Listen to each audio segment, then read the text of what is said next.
Assalamualaikum warahmatullahi wabarakatuh. Selamat pagi anak-anak.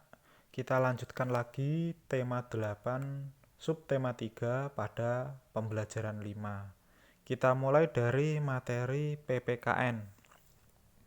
Kamu telah mengetahui bahwa bangsa Indonesia memiliki keragaman suku dan budaya. Setiap suku di Indonesia memiliki karakteristiknya masing-masing. Perbedaan karakteristik ini mampu menciptakan keragaman karakter. Keragaman karakter merupakan salah satu bagian dari kekayaan yang dimiliki oleh bangsa Indonesia. Kekayaan bangsa Indonesia tersebut mampu menunjukkan indahnya negara Indonesia. Keragaman tersebut ternyata bukan menjadi penghalang untuk bersatu. Sebaliknya, keragaman yang ada mampu merekatkan bangsa Indonesia yang berbeda-beda menjadi bangsa yang memiliki rasa persaudaraan yang tinggi. Keragaman yang ada di Indonesia sangat bermanfaat untuk mempererat persatuan dan kesatuan bangsa. Saya tekankan lagi bahwa adanya keragaman ini jangan sampai membuat kita saling membedakan, saling membenci dan sebagainya. Tapi harus kita manfaatkan untuk menambah pengetahuan kita, menambah wawasan kita supaya bisa menjadikan negara ini menjadi negara yang bisa bersatu. Nah, salah satu caranya yaitu kita harus bisa saling toleransi, menghormati dan menghargai orang lain. Nah, selanjutnya materi bahasa Indonesia yaitu Telaga Rawapening. Nah, ini cerita yang termasuk dalam cerita fiksi yang berjenis legenda anak-anak, yaitu asal-usul Telaga Rawapening. Ini nanti bisa kalian baca sendiri ya. Langsung saya lanjutkan pada materi SBDP. Pernahkah kamu mengamati benda-benda yang ada di sekitarmu, seperti televisi, vas bunga, gelas, mangkuk, kulkas, botol, lemari, atau benda lainnya? Setelah mengamati benda-benda yang ada di sekitarmu, pernahkah kamu mencoba menggambarkan benda-benda tersebut secara langsung? Menggambar benda-benda tersebut sama artinya dengan menggambar bangun 3 dimensi. Masih ingatkah tentang menggambar bangun 3 dimensi? Sebelum belajar menggambar bangun 3 dimensi, ada beberapa hal yang perlu kamu ketahui, yaitu tentang alat dan bahan yang digunakan serta teknik dalam menggambar. 1. Media basah. Peralatan ini digunakan pada bidang gambar dengan media warna dalam keadaan basah. Bahan warnanya tersimpan dalam bentuk tub, botol, atau kaleng. Peralatan media basah sebagai berikut. A. Cat minyak. Cat minyak atau akrilik untuk menggambar dengan menggunakan bidang gambar berupa kain. B. Ekolin. Ekolin terbuat dari bahan cair dengan beragam warna, sangat cocok untuk teknik blok, arsir, dan gradasi warna. 2. Media kering. Peralatan ini digunakan pada area gambar dengan media warna dalam keadaan kering. Cara penggunaannya adalah dengan menggoreskan langsung pada permukaan gambar. Adapun peralatan untuk media kering sebagai berikut. A. Pensil. Pensil merupakan alat tulis yang sangat penting untuk membuat sketsa gambar atau objek.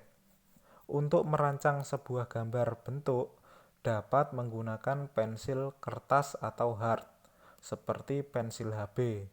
Coretan yang dihasilkan pensil HB tidak terlalu terang sehingga sangat cocok untuk merancang sketsa awal sebelum tahap penyempurnaan gambar atau finishing. Tahap berikutnya adalah menggunakan pensil lunak, seperti pensil 3B, 4B, 5B, dan 6B. Pensil jenis B mempunyai sifat yang lunak, serta hasil yang lebih pekat, sehingga cocok untuk teknik blok, arsir, atau dusel.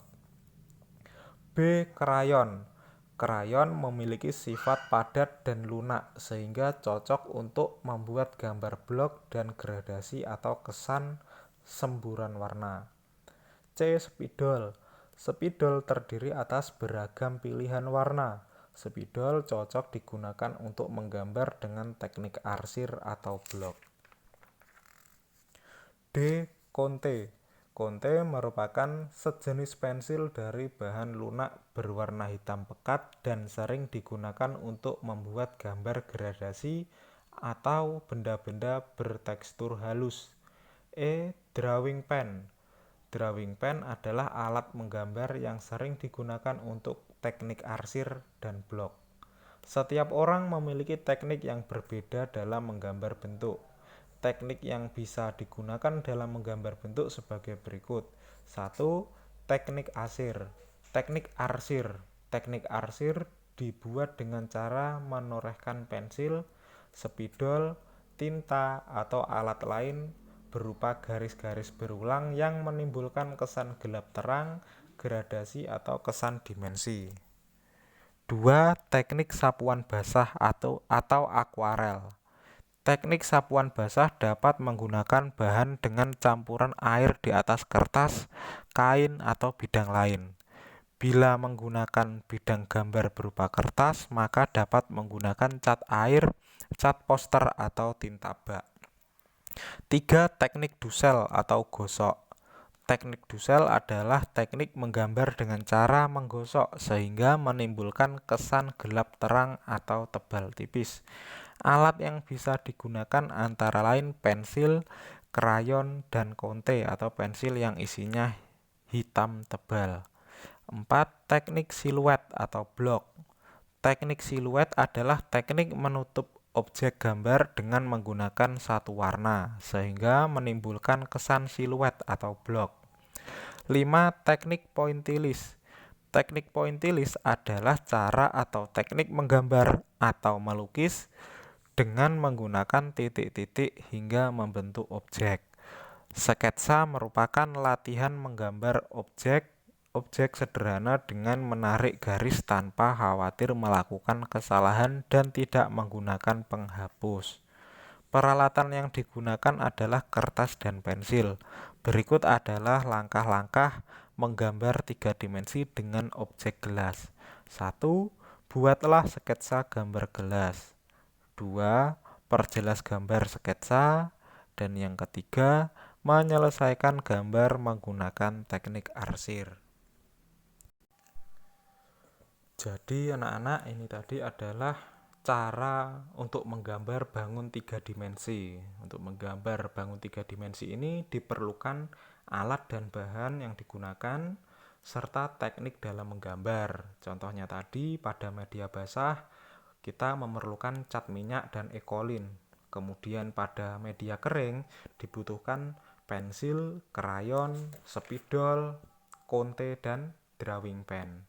Selain itu ada teknik dalam menggambarnya juga. Di sini sudah dijelaskan ada 5 teknik, yaitu teknik arsir, teknik sapuan basah, teknik dusel, teknik siluet, dan teknik pointillis. Jadi dalam membuat gambar 3 dimensi ini, yang pertama yang perlu kita lakukan yaitu membuat sketsa gambar dulu.